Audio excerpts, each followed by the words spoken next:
सभी विद्यार्थियों का हार्दिक स्वागत, हार्दिक अभिनंदन। प्रिय विद्यार्थियों, बीए पार्ट सेकंड हिंदी साहित्य का फर्स्ट पेपर, जिसमें आपके एक कवि है बिहारी, उनके बारे में आज पढ़ेंगे। बिहारी जो कि बहुत ही महत्वपूर्ण है।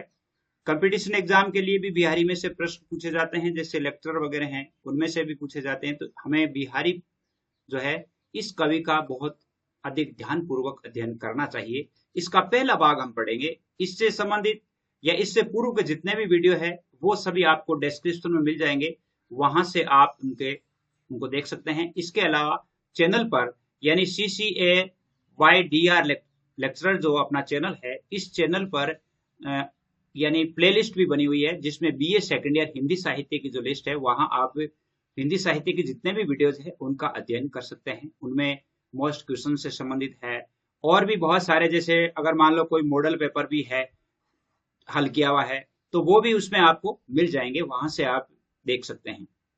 मैं समझता हूं कि ये वीडियो आपके लिए बहुत अधिक महत्वपूर्ण होगा, क्योंकि बिहारी में से यदि कोई प्रश्न आएगा तो आप निश्चित रूप से उसे हल करके आएंगे।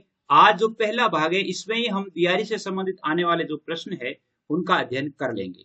यानी जैसे देखिए इसमें किस प्रकार के प्रश्न पूछे जाते हैं और आज हम क्या पढ़ेंगे। इसमें देखिए पहली बात तो हमें जीवन परिचय हम पढ़ेंगे। जीवन परिचय हमें पढ़ना बहुत जरूरी होता है। बिहारी की कला काव्यगत विशेषताएं पढ़ेंगे। बिहारी के दोहों की व्याख्या पढ़ेंगे। इसके अलावा बिहारी के काव्य का आलोचनात्मक मूल्यांकन पढ़ेंगे। यानी इस प्रकार के प्रश्न पूछे जाते हैं। यानी जैसे मान लो ऐसे प्रश्न आ जाता है कि बिहारी एक सिद्धहस्त मुक्तकार हैं, सिद्ध कीजिए। इस प्रकार के प्रश्न आ सकते हैं। बिहारी के काव्य की विशेषताएं बताइए, बिहारी के काव्य का आलोचनात्मक मूल्यांकन कीजिए। तो इस प्रकार के प्रश्न आते हैं लगभग। तो इनसे संबंधित मैं ये समझता हूं कि ये प्रश्न आपकी बहुत अधिक मदद करेंगे और ये बहुत ही सरल भाषा में आपको समझाने का प्रयास किया है। यदि चैनल पर कुछ पसंद आता है तो जरूर सब्सक्राइब कीजिएगा और कमेंट बॉक्स में जाकर के बताइएगा कि आपको ये लेसन कैसा लगा। लेसन कैसा लगा इसके बारे में जरूर बताइएगा। देखिए बिहारी का सबसे पहले हम परिचय पढ़ते हैं। विक्रम संवत 1652 से 1721। यदि मान लो इस प्रकार की कोई जन्म तिथि में या जन्म में किसी प्रकार का कोई डाउट होता है तो आप अपनी बुक से मिलान कर लें। और हालांकि पूर्ण सावधानी के साथ है, लेकिन फिर भी बाय द वे हो भी जाता है तो आप जरूर मिलान कर लें और मुझे भी बताएं। रीतिकालीन या रीतिकाल की रीति सिद्ध काव्य धारा के काव्यों में बिहारी अप्रतिम है। रीतिकाल की 3 धाराएं मानी जाती है। एक तो रीतिबद्ध, एक तो क्या मानी जाती है रीतिबद्ध, और दूसरी रीति सिद्ध, और तीसरी रीति मुक्त। तीसरी रीति मुक्त। इसमें हम रीतिकाल से संबंधित भी जानकारी करेंगे। रीतिबद्ध जिनको लक्षण ग्रंथों की जानकारी थी, रीति सिद्ध जिनको लक्षण ग्रंथों की जानकारी थी लेकिन उन्होंने काव्य नहीं लिखा, और रीति मुक्त जो लक्षण ग्रंथों से हटकर के अपनी काव्य रचनाएं किया करते थे। रीति मुक्त में जैसे मान लो अपन देखें, जैसे आलम है, गणानंद है, बोधा है, ठाकुर है, ये आते हैं। और रीति सिद्ध कवियों में बिहारी का नाम सर्वोपरि लिया जाता है। रीतिबद्ध में जैसे चिंतामणि है, मतीराम है, उनका नाम लिया जाता है। तो ये आप ध्यान रखें, ये रीतिकाल से संबंधित है। और रीति सिद्ध कवियों में बिहारी का नाम है वो अप्रतिम है, क्योंकि बिहारी ने जैसे छोटे दोहे छंद में जिस कौशल और भाव से अभिव्यक्ति की है, उनका और उनकी असाधारण काव्य प्रतिभा का परिचायक है। यानी जैसा उन्होंने लिखा है, जो उन्होंने अभिव्यक्ति दी है, वो अभिव्यक्ति उनके यानी विलक्षण प्रतिभा का परिचय है। और बिहारी अपने समय के अद्भुत प्रतिभा संपन्न, रस प्रवण और मेधावी कवि थे। बिहारी सत्सई उनकी अक्षय कीर्ति के लिए पर्याप्त है। बिहारी सत्सई जिसमें 713 दोहों का संग्रह है, और बिहारी के जो सत्सई है उसके बारे में कहा जाता है कि सतसैया के दोहरे जो नाविक के तीर, देखन में छोटे लगे घाव करे गंभीर। यानी उनकी सत्सई के बारे में इस प्रकार किया जाता है। जब हम इनका मूल्यांकन करते हैं तो इस प्रकार हमें लिखना चाहिए। जीवन वृत्त के बारे में देखिए, उनके जीवन वृत्त के बारे में वैसे मतैक्य नहीं है, अर्थात एक मत नहीं है, बहुत सारी बातें देखने को मिलती है। लेकिन मुख्य मुख्य बातें जो है हम इसमें देख सकते हैं कि बिहारी का जन्म है वो ग्वालियर में हुआ था और वो ब्राह्मण वंश में पैदा हुए थे। उनका बाल्यकाल बुंदेलखंड में बीता था। केशव राय क्रम से इनके गुरु और पिता थे। केशव इनके गुरु और केशव राय उनके पिता थे। बाल्यकाल के बाद वे ब्रज प्रदेश में आकर के बस गए और मथुरा में इनकी ससुराल थी, और वो मथुरा में आकर के बस गए थे और यहीं रहने लगे थे। बिहारी के आराध्य श्री कृष्ण थे। कौन थे? श्री कृष्ण थे। और वे दरबारी कवि थे तथा उन्हें जोधपुर और जयपुर के राजाओं से वृत्तियां मिलती थी, पेंशन मिलती थी। जयपुर और जोधपुर के राजा है वो उनको पेंशन देते थे। और ऐसा कहा जाता है कि बिहारी की पत्नी जो थी वो भी एक कुशल कवयित्री थी।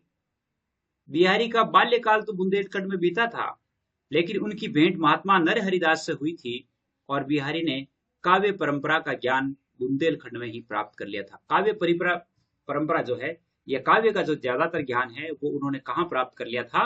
बुंदेलखंड में ही प्राप्त कर लिया था। महात्मा नरहरिदास से भी उनकी यानी भेंट हुई थी।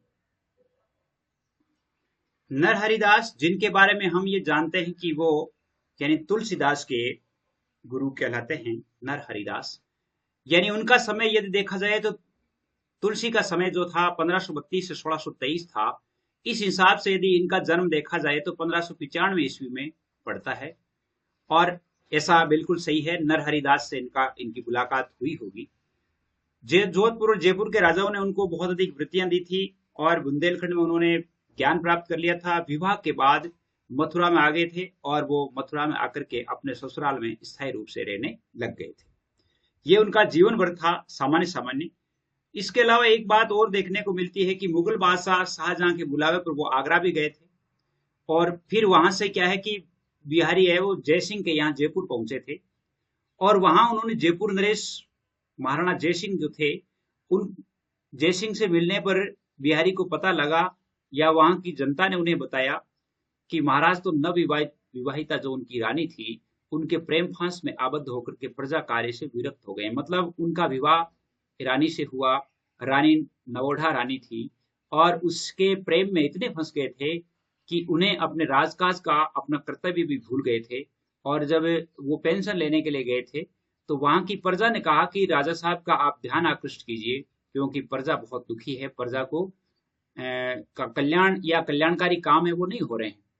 तब उन्होंने क्या किया, एक दोहा लिख करके भेजा और वो दोहा था कि नहीं पराग नहीं मधुर मधु, नहीं विकास इह काल, अली कली ही सो बजोर आगे कौन हवाल। अली मतलब भंवरा, यानी और भंवरा का मतलब उन्होंने जयसिंह को प्रतीक स्वरूप के लक्ष्य करके कहा था कि ये रानी अभी तो कली है और जब ये फूल बन जाएगी अर्थात पूर्ण नवयौवना होगी तब तुम्हारा क्या हाल होगा। इतने समय में ही आप इतने आसक्त होकर के और राजकाज का कर्तव्य तक भूल गए हैं, राजा का क्या कर्तव्य होता है वो सब कुछ भूल गए हैं। तो जब आगे जाएंगे अर्थात जब आगे ये नवयौवना रानी होगी, फूल बनेगी, तब आपका क्या होगा। इसलिए आपको प्रजाहित में ध्यान देना चाहिए। और कहा जाता है कि इसी दोहे को पढ़ करके राजा पर इतना जादू हुआ कि वे अपने मूल काम पर लौट आए, यानी अपने कर्तव्य के प्रति सचेत हो गए। और महाराजा की आज्ञा से ही बिहारी लाल ने दोहों की रचना आरंभ की थी। उसी समय उन्होंने सतसई की शुरुआत की थी और सतसई उन्हीं दोहों का संग्रहित ग्रंथ का नाम है। और एक दोहे पर एक सोने की असरफी उन्हें दी जाती थी। इनके काव्य में नीति भक्ति और लोक मर्यादा के दोहों से सराबोर बिहारी कवि की एक ही कृति विख्यात है और वह है बिहारी सतसई। इसके बारे में मैंने आपको बता भी दिया कि 713 दोहों से ये परिपूरित है। और यह कृति जो है सतसई, ये कृति संस्कृत और प्राकृत सतसई परंपरा के साथ साथ गाथा सप्तशती से अत्यधिक प्रभावित है। इस पर किसका प्रभाव है? गाथा सप्तशती का प्रभाव है। तो इस प्रकार उनका जीवन परिचय था। अब हम इनकी कुछ जो दोहे हैं उनका अनुवाद करके देख लेते हैं। आपके परीक्षा में इनमें से संबंधित आ सकता है तो इनकी व्याख्या करना सरल हो जाता है। तो सबसे पहले देखिए, मेरी भव बाधा हारो, यानी नहीं, यहां से हम दोहों की व्याख्या नहीं करेंगे। यहां हमें बिहारी के काव्य की विशेषताएं, यहां आपके पूछा जा सकता है, यहां से एक प्रश्न बनता है कि बिहारी के काव्य की विशेषताएं बताइए। तो बिहारी के काव्य की पहली विशेषता है नीति और भक्ति का स्वानुभूत वर्णन है।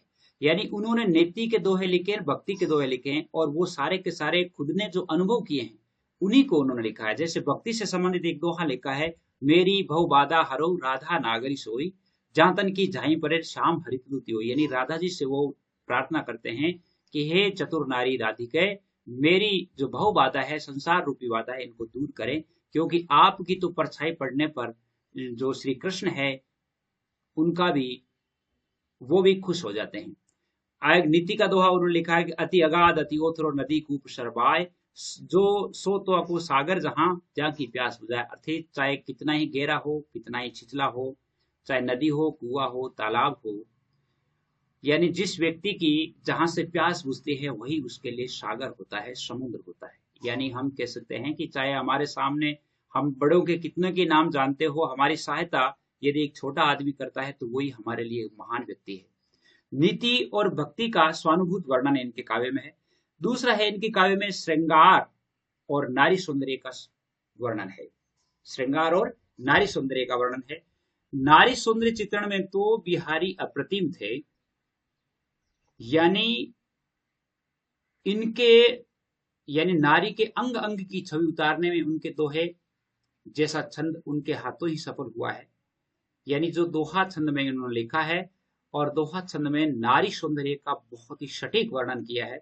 श्रृंगार रस के सभी अंगों का वर्णन करने में वो सिद्धहस्त थे। श्रृंगार के जो जैसे दो भाग होते हैं, वियोग श्रृंगार और संयोग श्रृंगार।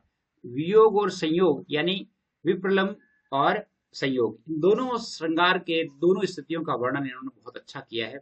श्रृंगार के वियोग पक्ष की अतिशोक्तिपूर्ण वर्णनों में भी बिहारी की तुलना में शायद ही कोई उनके समक्ष उतर पाए। यानी बिहारी का जो काव्य है इसके समान कोई दूसरा नहीं है। जैसे देखिए, एक नारी के बारे में है, नारी की चंचलता का वर्णन करते हुए कहते हैं कि दृग ऊर्जत टूटत कुटुम्ब जूरत चतुर चित्त प्रीत, परत गांठ दुर्जन हियर दई नहीं।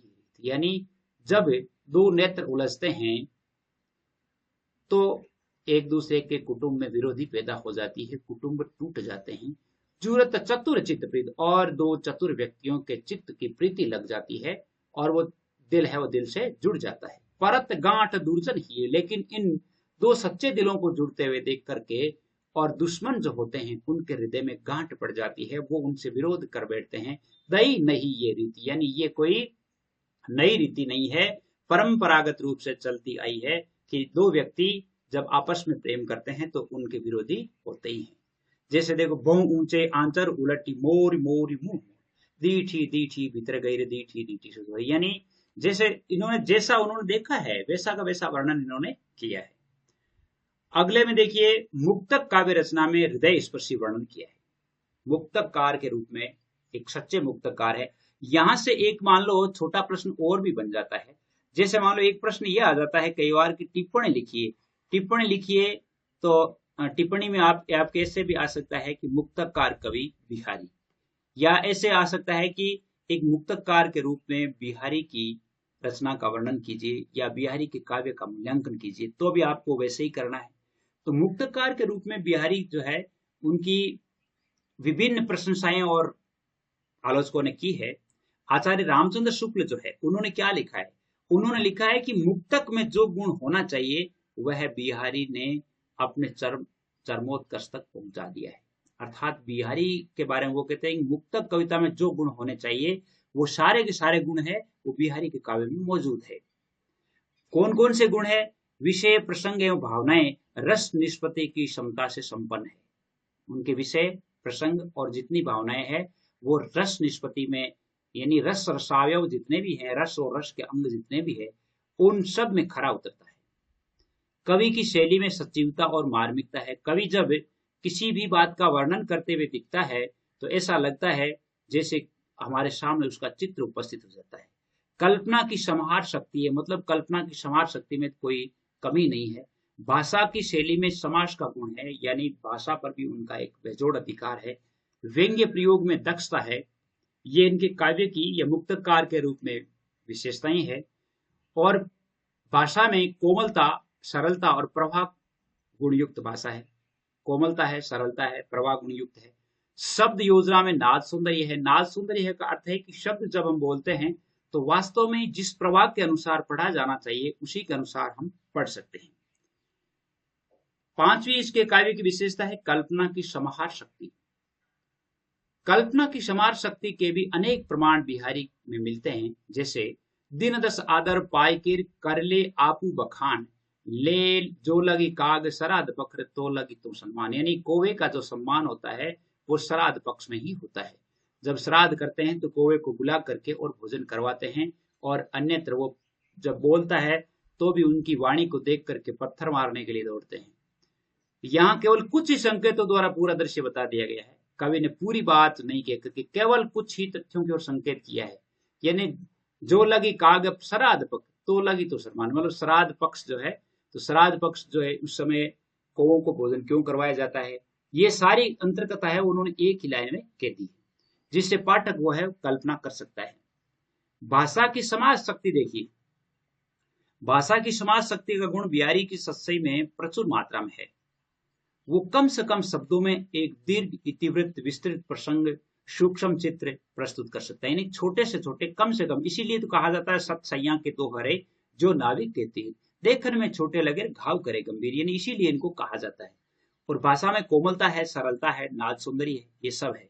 इसी प्रकार का जैसे भाषा की समाज शक्ति का एक उदाहरण देखिए, जब जयसिंह को उन्होंने लिखा था कि नहीं पराग नहीं मधुर मधु नहीं विकास ही काल अली कली ही सोमज और आगे कौन हवाल, यानी उसको लक्ष्य करके कह दिया कि अली, अली का मतलब यहाँ पर अली किसको बनाया है, राजा जयसिंह को बनाया है, और कली है वो रानी को कहा है। तो उन्होंने कहा कि तुम्हारा आगे क्या हाल होगा। एक नीति के बारे में, स्वार्थ सुकृत श्रम वृथा देखू विहंग विचार बाज पराये पानी परितु पंछी मार, यानी अपने ही लोगों को मारने के लिए, अपने ही लोगों पर तलवार चलाने वाले जो राजा है उन राजा को सावधान करते हुए उन्होंने कहा कि भाई स्वार्थ सुकृत श्रम वृथा, मतलब तुम्हारा ना कोई स्वार्थ है, ना कोई मतलब अच्छा काम करना है, ना कोई इस प्रकार का काम है, और तुमने इन लोगों पर तलवार चला रहे हो, ये काम ठीक नहीं है।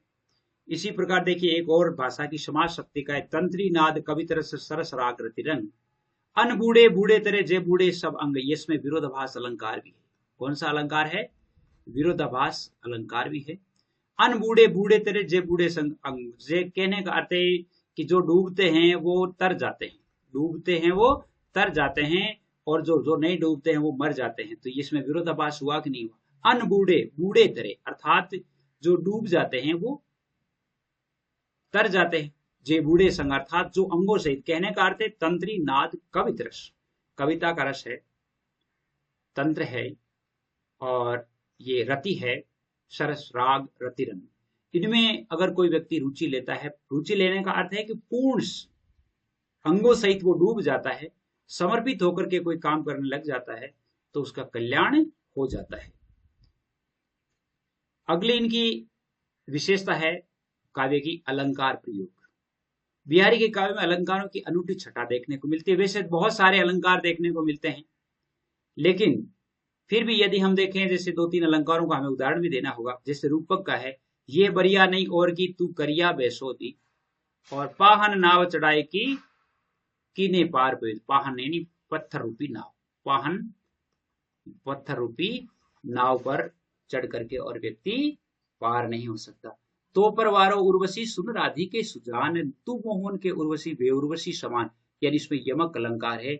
उर्वशी जो शब्द है, उर्वशी शब्द जैसे उर्वशी एक तो अप्सरा को कहते हैं, उर्वशी का अर्थ होता है हृदय में बसी हुई भी है, और एक उर्वशी जो है आभूषण का नाम भी है, यानी जिसे हम अपनी भाषा में राजस्थानी में टुस्सी कहते हैं। एक वक्ष स्थल पर पहना जाने वाला आभूषण भी है। तो इसमें क्या है, यमक अलंकार है। अब जैसे मान लो ये तो हमने काव्य की यानी विशेषताएं देखी, इसके अलावा इनके काव्य में कुछ कमियां भी है। जैसे लेखकों ने, कवियों ने उनकी कमियों की तरफ भी हमें बताया है, तो वो कमियां क्या है देखिए। बिहारी सत्सई में मुक्त काव्य के प्राय सभी गुण ढूंढे जा सकते हैं, लेकिन फिर भी उनमें कुछ दोष है। जैसे एक तो इसमें बेमेल विषयों को एक साथ दिखाया गया है, इसमें यह नहीं दिखाया गया कि इसका मेल है कि नहीं है, इसलिए उन्होंने कोरी संवाद वाली उक्तियां बता दी है, और यानी अपनी सत्सई को अनेक संवादों से मुक्त करने की लालसा से प्रेरित होकर कवि ने इसमें विरोधी भावों को भी प्रस्तुत कर दिया है। एक हम इसमें कल्पना की समाज शक्ति और भाषा की समाज शक्ति देखते हैं।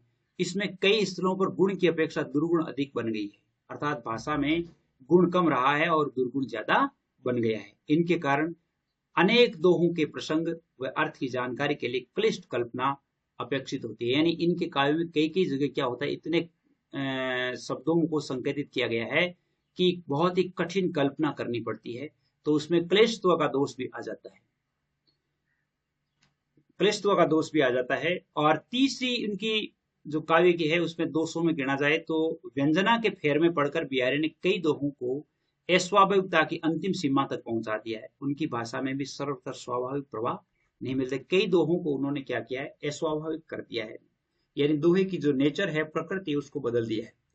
इन आलोचनाओं के बावजूद भी आचार्य शुक्ल ने बिहारी की कविता को मुक्तक काव्य के सभी गुणों से संपन्न बताया है। तो यहां तक तो हम क्या है कि जैसे परिचय हमने पढ़ लिया, इसके अलावा हमने कवि की आलोचनाएं यानी कवि की काव्यगत विशेषताएं वो सब कुछ पढ़ ली। और अब हम जैसे इसकी व्याख्या पढ़ लेते हैं। पहली व्याख्या है, देखिए, मेरी भव बाधा हरो राधा नागरी सोई, जातन की जाई परे श्याम हरित दुति हुई। तो इसे आपको वही बात है, प्रसंग लेना है, फिर इसमें व्याख्या लिखनी है, व्याख्या के बाद में विशेष लिखना है। ये तीन चीजें आपको जरूर लिखनी है, तभी आपके पूरे नंबर होंगे। प्रसंग में आप क्या लिखेंगे कि प्रस्तुत दोहा या प्रस्तुत अवतरण रीति सिद्ध कवि बिहारी द्वारा विरचित सतसई से उद्धृत है। बिहारी सतसई से उद्धृत है। इस ग्रंथ में कवि ने मंगलाचरण के समय प्रार्थना करते हुए राधिका जी के स्वरूप का वर्णन किया है, या इसमें राधिका जी से प्रार्थना की है। प्रार्थना करते हुए कविवर बिहारी कहते हैं कि हे राधिका, मेरी सांसारिक बाधा को दूर कीजिए, अर्थात मेरे सांसारिक कष्टों का निवारण कीजिए। जिनके शरीर का प्रतिबिंब पड़ने से भगवान श्री कृष्ण के शरीर की आबा हरी हो जाती है, भगवान श्री कृष्ण के तन में यानी रोम रोम में हरियाली छा जाती है, अर्थात खुशियां छा जाती है। तो हम भी ये चाहते हैं कि हमारे दुखों को भी आप दूर करें, सांसारिक कष्टों को दूर करें। अगले में लिखा है, जैसे इसी दोहे में, ये तीन दोहे देख करके फिर इनकी विशेष को हम देख लेंगे।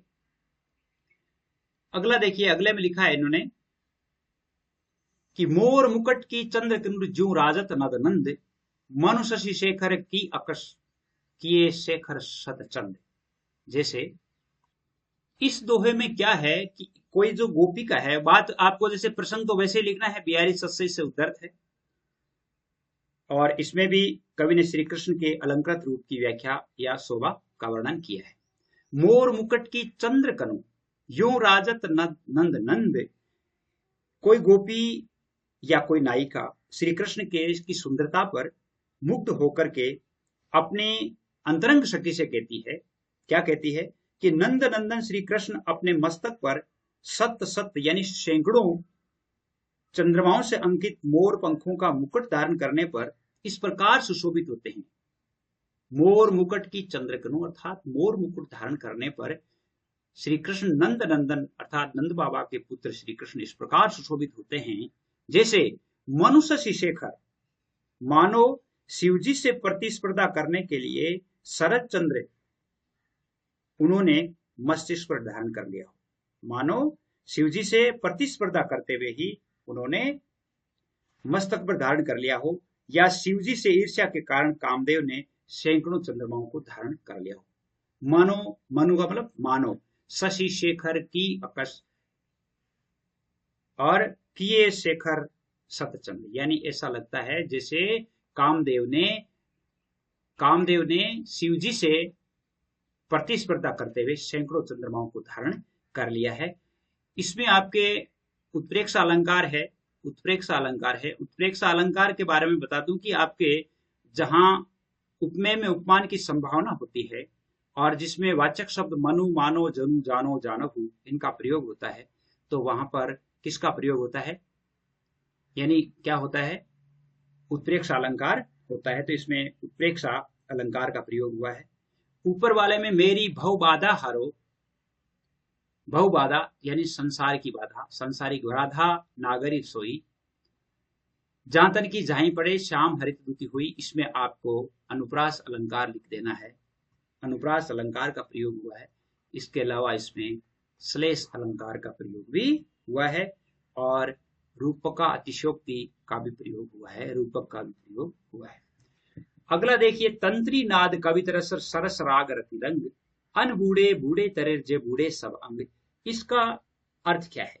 इसकी व्याख्या आपको वैसे लिखनी है, प्रसंग आपको वैसे लिखना है, लेकिन कविवर बिहारी कहते हैं कि वीणा आदि वाद्यों के स्वर, कविता आदि ललित कलाओं की रसानुभूति, तंत्री नाद, वीणा और वीणा के स्वर, ललित कलाओं की रसानुभूति, मधुर राग रागिनी सुनने का आनंद और प्रेम के रंग में सर्वांग डूबने वाले व्यक्ति। तंत्री नाद कवित रस, यानी कविताओं में, या यूं कह सकते हैं कि प्रेम में डूबने वाले या मधुर राग रागिनी सुनने का जो आनंद है, और रति क्षेत्र में यानी प्रेम में सर्वांग डूबने वाले व्यक्ति, जो सर्वांग डूब जाते हैं वे इस संसार सागर को पार कर जाते हैं, अर्थात इस संसार सागर से पार उतर जाते हैं। परंतु जो व्यक्ति इनमें डूब नहीं सके हैं वे भव सागर में फंसकर ही डूब जाते हैं। अर्थात जो व्यक्ति, प्रेम का मतलब यहां पर ईश्वरीय प्रेम है, कृष्ण के प्रेम से है। जो व्यक्ति ईश्वर के यानी कृष्ण के प्रेम में डूब जाता है, या जो तंत्री नाद कवित रस, यानी कहने का अर्थ क्या है, यानी वीणा, वीणा का मतलब वीणा वाद्य यंत्र की जिसमें रस होना शुरू हो जाता है, या राग रागिनियों में जो व्यक्ति डूब जाता है, या जो व्यक्ति प्रेम में डूब जाता है, ईश्वरीय प्रेम में डूब जाता है, तो वह व्यक्ति डूब करके भी अमर हो जाता है। और जो व्यक्ति इनमें नहीं डूबता है वह व्यक्ति इन संसार की जो आसक्तियां हैं उनमें आसक्त होकर के रह जाता है। तो यानी कहने का अर्थ क्या हुआ? यानी कहने का अर्थ ये हुआ कि जैसे मान लो मधुर वीणा का जो वादन है या काव्य आनंद है या उसका रसास्वादन करना है या सरस संगीत का आनंद लेना है, और जो व्यक्ति प्रेम में जो व्यक्ति पूर्णतया नहीं डूबे हैं तो वो व्यक्ति क्या है कि संसार में थपेड़े खाते फिरते हैं। तो इसमें विरोधाभास अलंकार है, पहले मैंने अभी थोड़ी देर बताए है, विरोधाभास अलंकार है। विरोधाभास अलंकार क्यों है? और इसमें रंग शब्द जो है इसमें आपके श्लेष अलंकार भी है। रति रंग यानी इसमें रंग है, रंग का मतलब इन सभी के लिए रंग के लिए है, तो इसका अर्थ इसमें श्लेष अलंकार भी है। और बूढ़े, जे बूढ़े, अनबूढ़े, बूढ़े बूढ़े, जैसे ये है ना, इसे बूढ़े बूढ़े, इसमें पुनरुक्ति प्रकाश अलंकार भी है। तो इसमें 3-4 तो अलंकार ही हो गए। एक तो अलंकार आपके अनुप्रास है ही है, इसके अलावा विरोधाभास है, श्लेष भी है, पुनरुक्ति प्रकाश है। इनमें 3 अलंकारों का प्रयोग हुआ है। और इसके अलावा इसमें संगीत, नृत्य और काव्य कला जैसी ललित कलाओं के प्रति समर्पित भाव से रुचि लेने के बारे में बताया गया है। आगे लिखा है कि कीने हूं कोटिक जतन, अब कही काढ़े कौन, मोमन मोहन रूप मिली पानी में गुण। बात वही है, बिहारी सत्सई से लिया गया है। और एक गोपिका श्री कृष्ण के प्रति वशीभूत होकर के और अपनी एकनिष्ठता, अपने एकनिष्ठ प्रेम का या प्रेम भाव को व्यक्त कर रही है। और वो गोपी कहती है दूसरी गोपी से कि मेरा मन श्री कृष्ण के मोहक रूप में इस प्रकार मिल गया है, इस प्रकार मिल गया है जिस प्रकार पानी में नमक मिल जाता है। और पानी में मिले हुए नमक को किसी भी उपाय के द्वारा अलग नहीं किया जा सकता, ठीक उसी प्रकार मेरा प्रेम भी श्री कृष्ण से अलग नहीं किया जा सकता। अर्थात मुझे तो श्री कृष्ण से बहुत अधिक प्रेम हो गया है। तो इसमें भी अनुप्रास अलंकार का उदाहरण है, अनुप्रास के साथ साथ उदाहरण अलंकार भी है। अगला देखिए, ओ हंस या नगर में जइयो आप विचार, अरे हंस या नगर में जइयो आप विचार, काकिन सूजिन प्रीत करीर कोकिल देश बिडार। देखिए कितना, कोकिल दई बिडार मतलब कोकिल यानी कोयल, अरे हंस, हंस का मतलब हंस। कवि कहते हैं कि अरे हंस इस नगर में प्रवेश करने से पहले थोड़ा सोच विचार कर लीजिए। अरे हंस या नगर में जइयो आप विचार, अर्थात इस नगर में प्रवेश करने से पहले थोड़ा सोच विचार कर लेना, क्योंकि यहाँ पर ऐसे लोग रहते हैं, यहाँ पर ऐसे लोग रहते हैं जिन्होंने कौओं से प्रेम करके कोयलों को यहाँ से भगा दिया है। यहाँ पर इस प्रकार के लोग रहते हैं जो कौओं से प्रेम करते हैं और कोयल को उन्होंने भगा दिया है।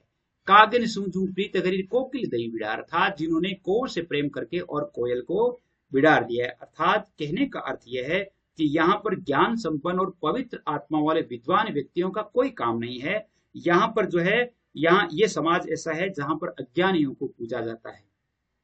बहुत अच्छी बात कही है। अगला देखिए, अगला यदि देखें तो इसमें ये जो है, जैसे मान लो ये अलंकार है जिसमें कागनी सुनिप्रीत है, इसमें एक अन्योक्ति है, एक अन्योक्ति के माध्यम से समझाया है। अन्योक्ति अलंकार वहां होता है जहां पर उदाहरण के माध्यम से किसी अन्य उद्देश्य के लिए समझाया जाता है ना। जैसे माली आवत देख कर कलियन करी पुकार, फूले फूले चुन लियर काल हमारी बार। कहने का अर्थ है कि संसार क्षण भंगुर है और माली को आते हुए देख करके फूलों ने कहा, कलियों ने कहा कि आज इन्होंने फूलों को चुन लिया है, कल हम भी फूल बनने वाले हैं, हमारी बारी आने वाली है। ठीक इसी प्रकार इसमें अन्योक्ति अलंकार भी है। अगला है कि ये बरिया नहीं और की तू करिया वैस होती, पाहन नाव चढ़ाए जही कीने पार पयोती। यानी कहने का अर्थ यह है कि करिया, करिया का मतलब होता है जो पतवार होती है, पतवार करिया यानी पकड़ने वाली, जो नाव होती है नाव को पकड़ने वाला डंडा यानी करिया। और बरिया का मतलब होता है वारी। ये बरिया नहीं और की तू करिया वैसोदी, पाहन नाव चढ़ाए जिमिर किने पार पयोती। मोक्ष प्राप्ति की ओर संकेतित करते हुए कवि कहते हैं कि ऐसा अवसर आया है कि इससे कोई और पार नहीं लगा सकता, इसलिए तू इस कर्णधार की शुद्धि की खोज कर ले जिसने पत्थर की नौका बनाकर अनेक लोगों को पार लगाया है। पाहन नाव चढ़ाए जी कीने पार पयोती, अर्थात तुम्हें उस नौकाकार का ध्यान करना है जिन्होंने पत्थर की नाव से भी कईयों को समुद्र पार करवा दिया है, अनेक लोगों को पार लगा दिया है। यानी जिस प्रकार भगवान की कृपा से नल नील ने पत्थरों का सेतु बनाकर उनसे सारी वानर सेना से, यानी नल और नील जो थे उन्होंने समुद्र में पत्थर डाल करके एक सेतु बना दिया था, यानी पत्थर की यूं कह सकते हैं कि उस पत्थर से समुद्र पार करवा दिया था। तो आपको उसी कर्णधार को याद करना है या कर्णधार का अपना आराध्य मानना है, जिससे आपका मोक्ष हो सकता है। तो इसमें हम अनुप्रास और रूपक अलंकार है, इसमें पाहन नाव, पाहन रूपी नाव, तो इसमें रूपक अलंकार है और एक अनुप्रास अलंकार है। अगला देखिए, अगले में लिखा है कि कैसे छोटे नरन ते सरत बड़न के काम, मढ़ो दमामो जात क्यों कही चूहे के काम। क्या लिखा है कि बड़े व्यक्तियों के बड़े कार्य छोटे व्यक्तियों के द्वारा किस प्रकार पूर्ण किए जा सकते हैं। कैसे छोटे नरन तेरे शरत बड़े नु काम, यानी छोटे व्यक्तियों द्वारा बड़े व्यक्तियों के काम कैसे किए जा सकते हैं। क्या कभी चूहे के चमड़े से नगाड़ा मंडा जा सकता है। मढ़ो दमाओ जात क्यों कही चूहे के दाम, अर्थात क्या कभी चूहे की चमड़ी से कभी नगाड़ा मंडा जाता है। नहीं, भाव यह है कि चूहा बहुत छोटा जीव होता है और उसके चमड़े से नगाड़ा मटना संभव नहीं होता। ठीक उसी प्रकार छोटे लोगों से बड़े लोगों का काम पूरा नहीं हो सकता है। इसमें काकू वक्रोक्ति अलंकार है। वक्रोक्ति अलंकार आपने देखा होगा, वक्रोक्ति अलंकार के दो प्रकार होते हैं। पहला श्लेष वक्रोक्ति होता है, दूसरा काकू वक्रोक्ति होता है। काकू वक्रोक्ति तो अर्थ होता है कि जैसे जब आदमी कहता है कोई बात, उसकी टोन अलग होती है। श्लेष वक्रोक्ति वो होता है जिसमें जानबूझ करके शब्द का अर्थ दूसरा लगाया जाता है। जैसे मैं आपसे एक छोटा सा उदाहरण दूं कि जब एक बार राधा के दरवाजे पर श्री कृष्ण जाते हैं और श्री कृष्ण जाकर के राधा से कहते हैं, जब राधा से दरवाजा खटखटाते हैं तो राधा अंदर से कहती है कि कौन द्वार पे। राधा क्या कहती है, कौन द्वार पे। तब श्री कृष्ण कहते हैं हरि में राधे, कौन द्वार पे, हरि में राधे।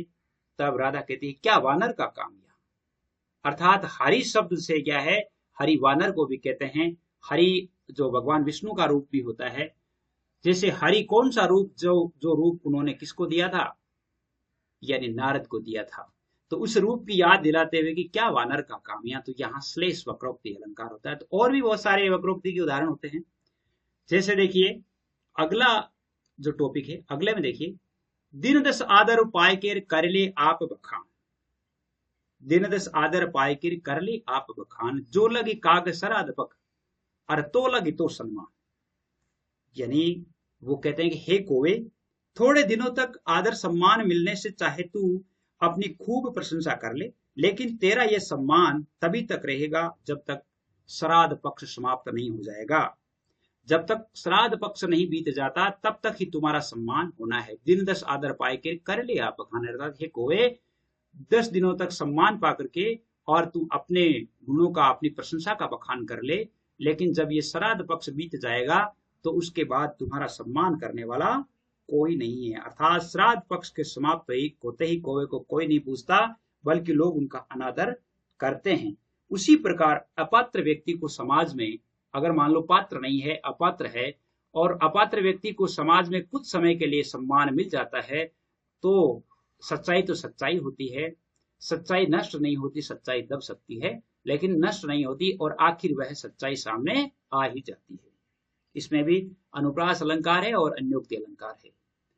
कब को टेरत दीन रटर होतन श्याम सहाय, तुमको लागी जगत गुरु जगनायक जगवाय। इसमें कवि बिहारी कहते हैं, हे भगवान कृष्ण, मैं कब से तुम्हें रट रहा हूं, कब से तुम्हें दीन वाणी में पुकार रहा हूं, आपका नाम रट रहा हूं, लेकिन आप मेरी सहायता नहीं करते हैं। होतन श्याम सहाय, लेकिन मेरी सहायता करने के लिए आप नहीं आ रहे हैं, और आप इस गरीब की यानी रट को अनसुनी कर रहे हैं, गरीब की प्रार्थना को अनसुनी कर रहे हैं। तो हमें तो इससे लगता है जैसे संसार के स्वामी आपको भी इस संसार की हवा लग गई है। तुम ही लागी जगत गुरु जगनायक जगवाय, अर्थात संसार के स्वामी आपको भी संसार की हवा लग गई है। इसमें भी दीपक अलंकार का प्रयोग हुआ है और अनुप्रास अलंकार का प्रयोग हुआ है। अगला देखिए, अगले में है, नीकी दई अनाकनी फीकी परी गुहारी, तजो मनु तारन विरदु बारक बारन उतारी। देखिए बहुत ही अच्छी बात कही है। क्या बात कही है? कवि कहते हैं कि हे भगवान, आपने अच्छी अनसुनी कर दी। नीकी दई अनाकनी, अर्थात आपने अच्छी अनसुनी कर दी, और फीकी परी गुहारी, अर्थात मैं बार बार पुकारता रहा, लेकिन मेरी सारी जो गुहार है, सारी पुकारें हैं, वो बेकार हो गई है। और तजो मनो तारन विरद बारक बारन उतारी, और आपकी इस उदारता से या उदासीनता से मुझे ऐसा लगता है जैसे आपने एक बार हाथी का उद्धार कर दिया, फिर संसार से दीन भक्तों को पार उतारने का यश ही छोड़ दिया है। तजो मनो तारन विरद बारक बारन, एक बार आपने उस हाथी का उद्धार कर दिया, उसके बाद तो आप गरीबों का उद्धार करना ही नहीं चाहते हैं। क्या नहीं चाहते हैं? गरीबों का उद्धार करना ही नहीं चाहते हैं। इसमें रूपक अलंकार है एक तो, और एक इसमें वक्रोक्ति है, उत्प्रेक्षा है। वक्रोक्ति है और उत्प्रेक्षा है। मनो आ गया ना इसमें, इसका मतलब उत्प्रेक्षा अलंकार है। अगला है कि प्रकट भय द्विजराज कुल और सुबस बसे ब्रज आय, मेरो हरो कलेश सब केशव केशव राय। देखिए कवि कहता है कि हे केशव, हे कृष्ण या केशव राय, मेरे सभी जितने भी दुख हैं, सारे दुख हैं, उन सभी दुखों को दूर करें। प्रकट भय द्विजराज कुल सुबस बसे ब्रज आय, दूर करें जो अपनी इच्छा से ही ब्रज में आकर बसे हैं, जिनका जन्म द्विजराज कुल श्रेष्ठ यानी ब्राह्मण वंश में हुआ है। कहने का अर्थ यह है कि मैं यहाँ पर ब्रज में आकर के बस गया हूँ, और मैं अब पूर्ण रूप से आपकी भक्ति को मैंने धारण कर लिया है, तो आप मेरे क्लेश को दूर कीजिए। यानी इसमें द्विजराज और सुबस जो शब्द है, इसमें अलंकार जो है वो है श्लेष। कौन सा है? श्लेष का प्रयोग हुआ है, और उसने बताया है कि उसका जन्म जो है श्रेष्ठ ब्राह्मण कुल में हुआ है। उनके पिता का नाम केशव राय था, और स्वेच्छा से ब्रज में आकर के वो बस गए हैं। यानी इस दोहे से हमें ये भी मालूम होता है कि उन्होंने अपना ग्राम, जगह जो जन्म स्थान था, वो छोड़ दिया था, और वो ब्रज में आकर के स्वेच्छा से रहने लग गए थे। पुनरुक्ति प्रकाश अलंकार है, इसमें यमक अलंकार का प्रयोग हुआ है, और श्लेष और रूपक का भी प्रयोग हुआ है। अगला 13वां दोहा है, बिहारी मोहि तूमे बाढ़ी बहस, को जीते जदुराज, अपने अपने विरद की दुहु निबाहत लाज। क्या कहते हैं? कवि अपने आराध्य से निवेदन करता है, कवि अपने आराध्य से निवेदन करता है, प्रार्थना करता है कि हे यदुराज श्री कृष्ण, मुझ और आप में बहस बढ़ रही है। मैं आपसे बहस कर रहा हूं कि हम दोनों में से कौन विजयी रहता है, क्योंकि आपको तो विरुद्ध का निर्वाह करने की आन है। जीते जदुराज अपने को विरुद्ध की और दोहू निबाहत लाज, यानी आपको तो अपने विरुद्ध का निर्वाह करने की आन है और मुझे अपने विरुद्ध की लाज है, अर्थात आपको अपना विरुद्ध कर निभाना है और मुझे मेरा विरुद्ध निभाना है। अर्थात अपनी अधमता और दृष्टता का निर्वाह करने पर मैं लगा हुआ हूं और आप अधमों और दुष्टों को तारण करने पर लगे हुए हूं। देखते हैं कौन जीतता है। भाव यह है कि आप मुझ जैसे अधम का उद्धार कर सकेंगे, तभी अपने अधम उदाहरण पतित पावन का नाम सार्थक कर सकेंगे। इसमें भी वक्रोक्ति अलंकार का प्रयोग हुआ है। क्योंकि आज लंबी हो जाएगी क्लास, इसलिए आज हम यहीं पर रोकते हैं और अगले जितने भी दोहे हैं वो सारे के सारे हम अगले वीडियो में पढ़ेंगे। अगर पसंद आया है तो आप चैनल को सब्सक्राइब कीजिए, अपने दोस्तों को भी शेयर कीजिएगा और निश्चित रूप से बताइएगा कि आपको कैसे लग रहे हैं। आज के लिए बस इतना ही। जय हिंद, जय भारत।